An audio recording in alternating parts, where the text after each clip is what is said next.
The amazing medieval Islamic monuments in the mountains of Dagestan are destroyed by wind and rain, but one old village still attracts tourists, pilgrims and scientists.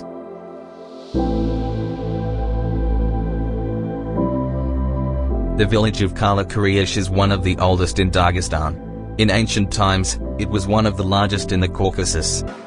Once upon a time the village was the capital of the largest medieval fiefdom.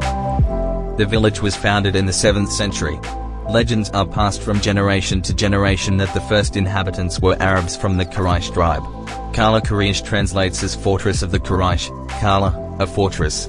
Quraysh is a Meccan Arab tribe from which the Prophet Muhammad originated. This place was the center of the spread of Islam in the North Caucasus. Quraysh people founded their settlement on the top of an inaccessible mountain, standing at the confluence of 5 rivers. Having occupied such a strategic point, they could control trade in the region and at the same time spread their religion.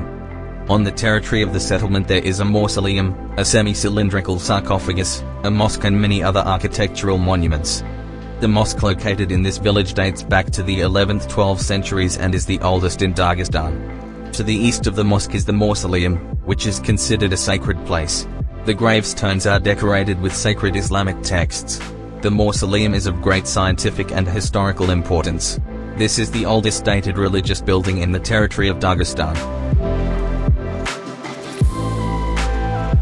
Over time, in the 18th–19th centuries, the plain areas of Dagestan began to be more actively populated and the influence of Kala-Koreish gradually diminished.